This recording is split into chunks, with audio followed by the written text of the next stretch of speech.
Välkommen tillbaka! Hoppas verkligen att de här videorna kan hjälpa dig. Hej mina vänner!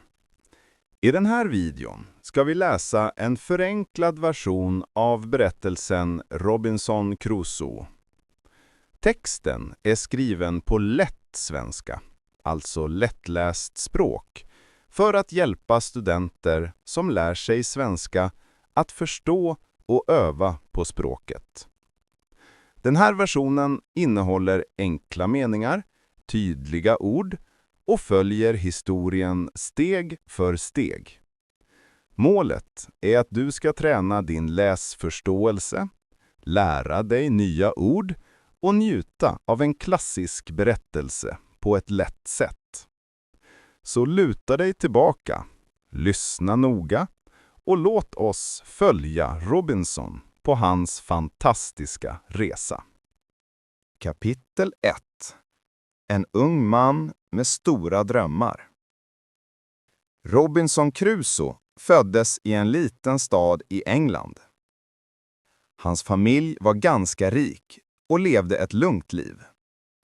Hans pappa ville att Robinson skulle studera och bli advokat.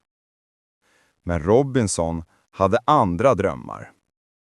Han drömde om havet, skepp och stora äventyr. Varje dag tänkte han på resor till nya länder. Han ville se världen, träffa nya människor och hitta rikedomar. Hans mamma och pappa försökte stoppa honom. De sa, livet på havet är farligt, du kan dö. Men Robinson lyssnade inte. Han kände att hans hjärta tillhörde havet. En dag bestämde han sig. Han lämnade sitt hem utan att säga något till sina föräldrar. Han gick till hamnen och träffade några sjömän. De berättade att de skulle resa till Afrika. Robinson bad att få följa med och de sa ja. När skeppet seglade bort från England kände Robinson sig fri. Han såg på vattnet, vinden blåste i hans hår och han tänkte, nu börjar mitt riktiga liv. Men han visste inte att äventyret skulle bli mycket längre och mycket farligare än han någonsin kunnat drömma. Kapitel 2. Det första äventyret. Resan började lugnt. Solen sken, vinden var stark och skeppet seglade snabbt. Robinson var lycklig. Han hjälpte sjömännen och lärde sig många nya ord. Han tänkte, det här livet är perfekt för mig. Men efter några dagar kom mörka moln. Vinden blev starkare och vågorna blev höga.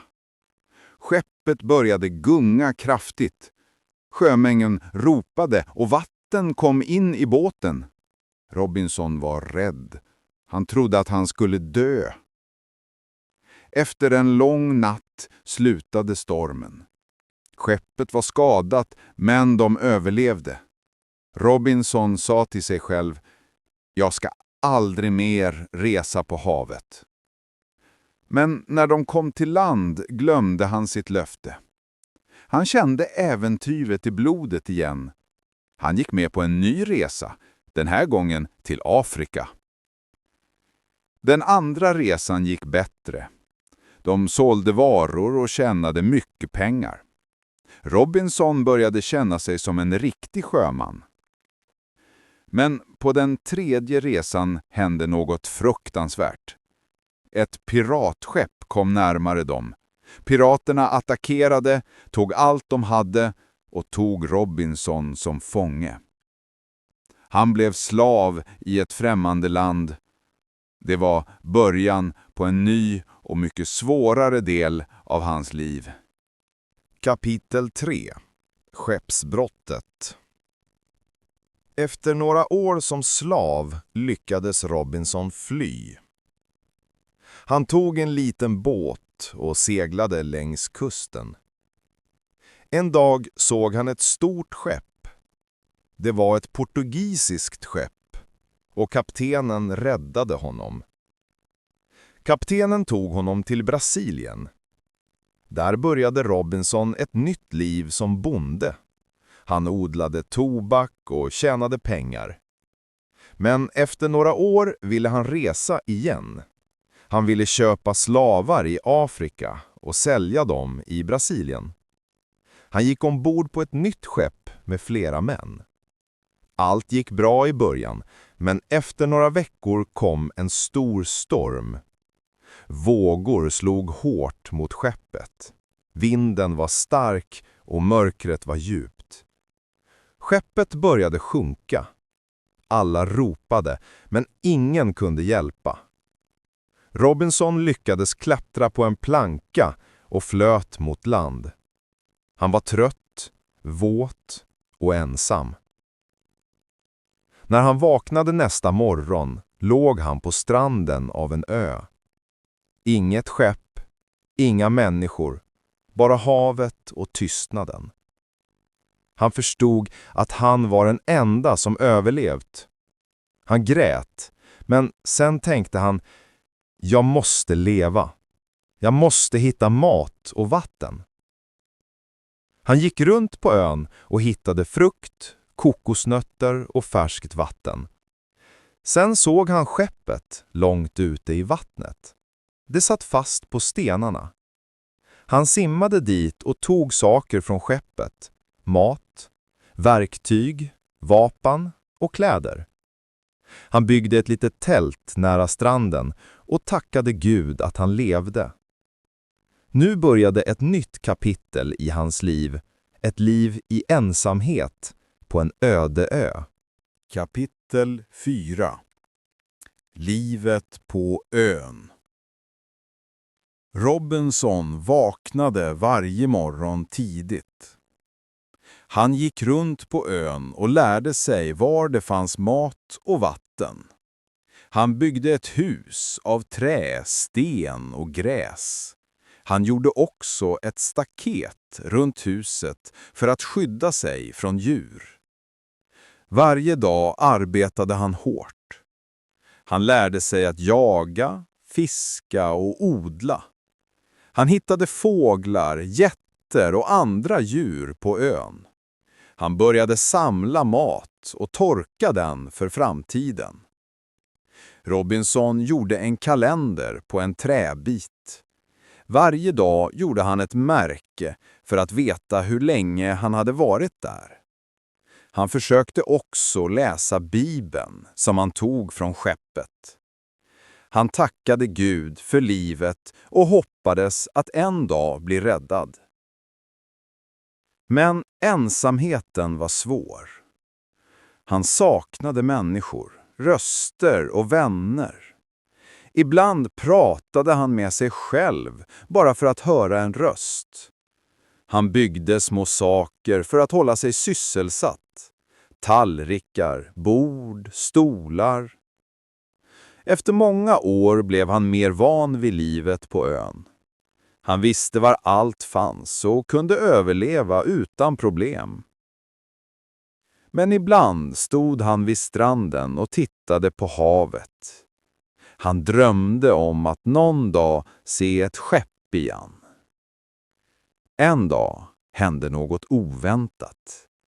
Han såg fotspår i sanden. Det var inte hans egna fotspår. Någon annan var på ön. Kapitel 5. Fredag. När Robinson såg fotspåren i sanden blev han mycket rädd.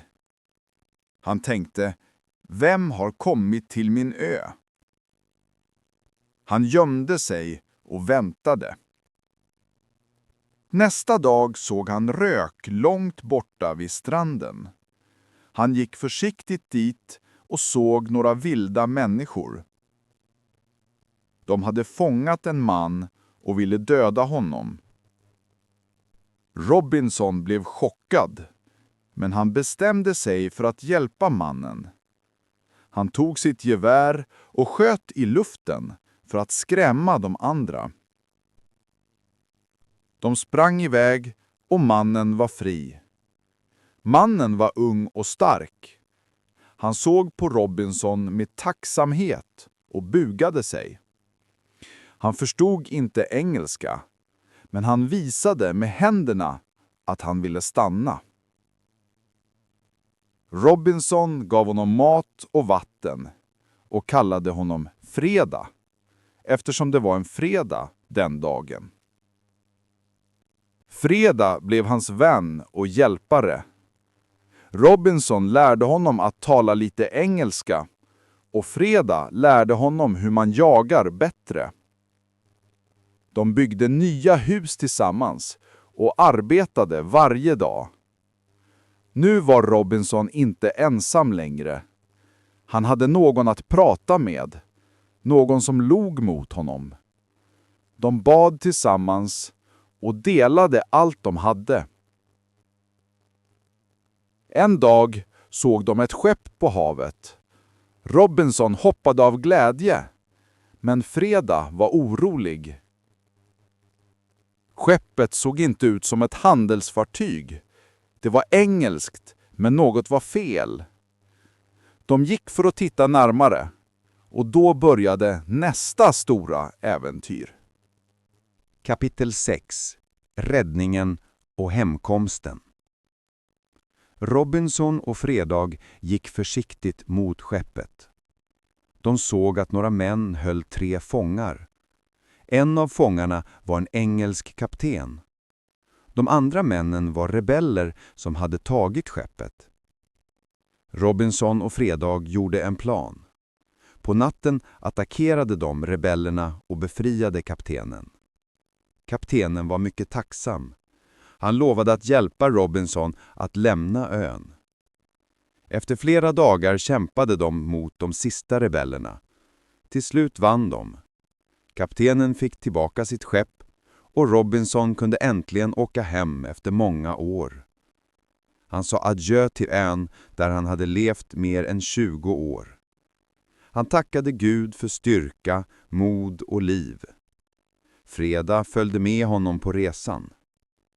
När Robinson kom till England kändes allt främmande.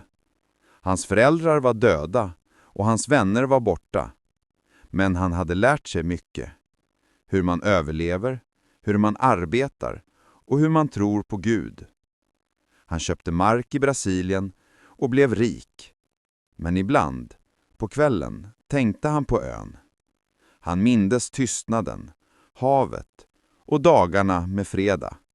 Han visste att den platsen hade förändrat honom för alltid. Robinson Crusoe är inte bara en berättelse om äventyr. Det är en historia om mod, tro och människans styrka. Han förlorade allt, men hittade sig själv. Och det är den största upptäckten av alla.